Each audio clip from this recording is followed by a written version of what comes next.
Madhurag gold and diamonds, Madhurag building, Kannur road, Chakkarakkal. വിദ്യാർത്ഥിയോടുള്ള KT ജലീലിന്റെ നിലപാട് കാലഘട്ടത്തിന് നിരക്കാത്തതെന്ന് മന്ത്രി AP അനിൽകുമാർ.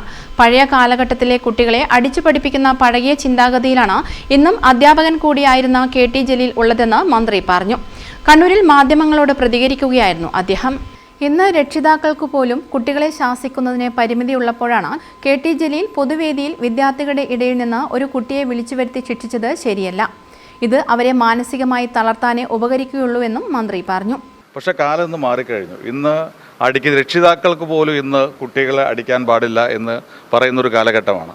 ആ രീതിയിലാണ് ഇന്ന് കാലത്തിൻ്റെ ഒരു മാറ്റം. കാലത്തിൻ്റെ മാറ്റമല്ല, അതാണ് ശരി എന്നാണ് പറയുന്നത്. ഒരു രീതിയിലും കുട്ടികളുടെ മാനസിക വളർച്ചയ്ക്ക് തിരിച്ചടികൾ ഒന്നും ഉണ്ടാവരുത്, രക്ഷിതാക്കളുടെ ഭാഗത്തുനിന്ന് പോലും ഉണ്ടാവരുത് എന്നുള്ളതാണ്. രക്ഷിതാക്കൾ ചെയ്താൽ പോലും രക്ഷിതാക്കളെ കൗൺസിലിംഗ് നടത്തണം എന്നാണ് ഇന്ന് പറയുന്നത്. അങ്ങനെ ഒരു കാലഘട്ടത്തിൽ ഒരു പൊതുവേദിയിൽ വെച്ച്, അദ്ദേഹം ഒരു അധ്യാപകനാണ്, ഒരു പൊതുവേദിയിൽ വെച്ച് മറ്റു കുട്ടികളുടെ ഇടയിൽ നിന്ന് ഒരാളെ വിളിച്ചു വരുത്തി, നമ്മൾ കുട്ടികളാകുമ്പോൾ എല്ലാ കാര്യങ്ങൾക്കും എല്ലാവർക്കും ആൻസർ ചെയ്യാൻ പറ്റില്ല, ചിലപ്പോൾ എന്തെങ്കിലും പാളിച്ചകളുണ്ടാവും. അപ്പോൾ അവിടെ വെച്ച് തന്നെ അതിനകത്ത് ശിക്ഷ കൊടുക്കുക, അല്ലെങ്കിൽ അതവരെ കുട്ടികളെ മറ്റുള്ളവരുടെ ഇടയിൽ വല്ല മോശക്കാരായി കാണിക്കുക എന്ന് പറയുമ്പോൾ ആ കുട്ടികൾക്ക് ഉണ്ടാകുന്ന മാനസികമായ പ്രയാസം വളരെ വലുതായിരിക്കും.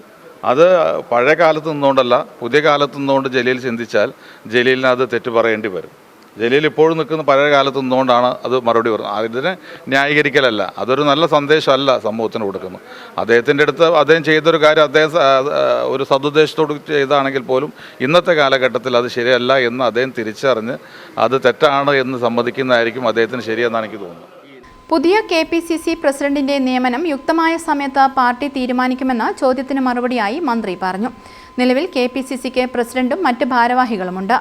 പാർട്ടി അധ്യക്ഷൻ മന്ത്രിയായതുകൊണ്ട് അദ്ദേഹം സ്ഥാനമൊഴിയാൻ സന്നദ്ധമായ സാഹചര്യത്തിലാണ് പുതിയ പ്രസിഡന്റിനെ നിയോഗിക്കാൻ തീരുമാനിച്ചത്. KPCCയുടെ പ്രവർത്തനം ഇപ്പോഴും പതിവ് പോലെ തന്നെ നടക്കുന്നുണ്ട്. KPCC പ്രസിഡന്റ് നിയമന കാര്യത്തിൽ മാധ്യമങ്ങൾ അനാവശ്യ ധൃതി കാണിക്കേണ്ടെന്നും മന്ത്രി പറഞ്ഞു. പാർട്ടിയുടെ പ്രസിഡന്റല്ലേ സണ്ണി ജോസഫ്, ഞാൻ വർക്കിംഗ് പ്രസിഡന്റാണ്.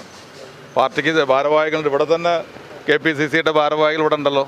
ഞങ്ങളിപ്പോഴുള്ള താൽക്കാലിക പ്രസിഡൻ്റല്ല, സ്ഥിരം പ്രസിഡൻ്റാണ്. അദ്ദേഹം മന്ത്രി ആയതുകൊണ്ട് അദ്ദേഹം തന്നെ മാറാൻ ഒരു താല്പര്യം പ്രകടിപ്പിച്ചിട്ടുണ്ട്. അപ്പോൾ അതുകൊണ്ട് തന്നെ എപ്പോൾ മാറണം, എങ്ങനെ മാറണം, പകരം ആര് വരണം, അതൊക്കെ ഹൈക്കമാൻഡ് തീരുമാനിക്കും. 2 മാസം ആയിട്ടില്ല ഞങ്ങളുടെ ഗവൺമെൻറ് വന്നിട്ട്. അതൊരു KPCC പ്രവർത്തനങ്ങൾ പോകുന്നു. ഇപ്പോഴും KPCC അതിൻ്റെ പ്രവർത്തനങ്ങൾ നടത്തുന്നുണ്ട്. അതുകൊണ്ട് എവിടെയും പ്രവർത്തനങ്ങൾ നടത്താൻ സാഹചര്യമൊന്നുമില്ല. അപ്പോൾ അതുകൊണ്ട് ഒരു അനാവശ്യമായ ധൃതി കാണിക്കേണ്ട. ഹൈക്കമാൻഡിന് അറിയാം എന്ത് ചെയ്യണമെന്നുള്ളത്, അവരത് ഉചിതമായ സമയത്ത് കാര്യങ്ങൾ ചെയ്യും. News bureau, Kannur.